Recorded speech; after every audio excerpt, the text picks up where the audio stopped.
Well, hello YouTube. I am back today doing another tying video. I have not had a video out in a little while, so I apologize for that. Things have been really busy and just haven't had a bunch of time to get out on the water or make videos. I've been doing a lot of winter orders. I've gotten quite a few winter orders. I'll quick show you a box here that is about to go out. Just a bunch of customer wanted Perdigons, thread Frenchies, and also wanted some Valance Egan's waltz worms. So I tied them up in different sizes for them and getting that out. But today I'm going to be doing a winter fly, something that I use a lot. I will trail these with an egg pattern, trail it behind an egg pattern, but it's a just a variation of a zebra midge. Very simple, very easy tie that only uses a few materials. So we'll go ahead and jump right in and get started. First thing we're going to do here is UTC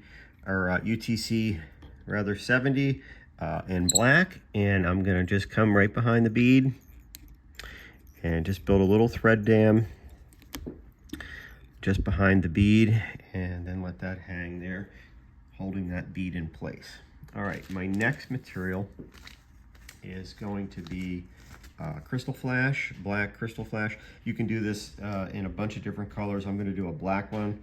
I also do this in olive as well, but I'm just going to tie the crystal flash in one strand, and the crystal flash is actually going to become the tail, or just not really even a tail, but just a little, adding a little bit of a flash. Typically zebra midge don't have tails, but we just add just a piece and kind of stand it up like that. All right, and then for the next material we're going to tie in, I'm going to tie in a piece of small. It's really important that it's small, because the hook size today is an 18 with a 2.4 bead. Now this is probably about as large as I will tie this. I like these in 20s, 22s, but again, you want to go with the small, and I'm going with the silver. I'm just going to take a piece of that off. And like I always do, I'm just going to tie it in right behind in the bead.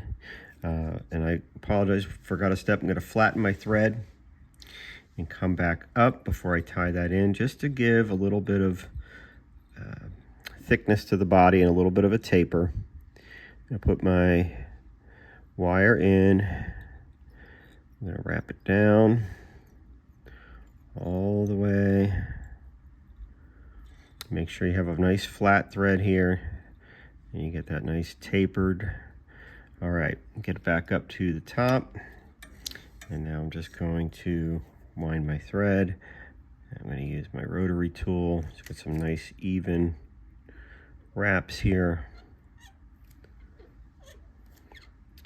All right, we'll get it to the top. Wind my thread down. All right, so we're going to lock this in. 2 turns behind, 1 in front, then helicopter the wire.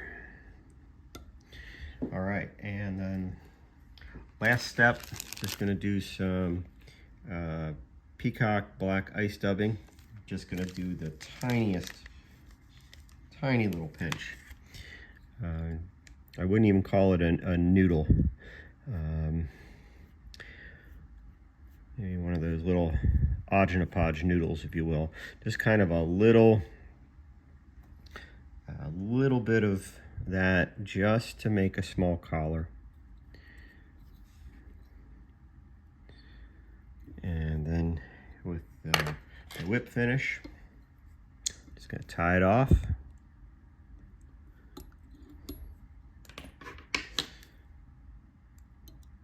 And call it a day, and that is it. That is a really, really easy little tie.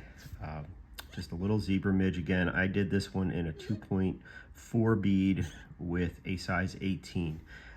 You can certainly make these smaller. This is about the largest that I will tie this pattern in. I like them in the 20s and the 22s. a couple of different colors. And again, in the winter, I find these work really well. Usually we'll trail them behind an egg, or maybe a mop fly, some type of an attractor pattern to kind of catch the fish's interest, especially in the winter when they're not moving as much. And a lot of times I will get the take on the zebra midge. So hope you learned something. These are real easy to tie up a bunch, get them in your box, and see you guys out on the water.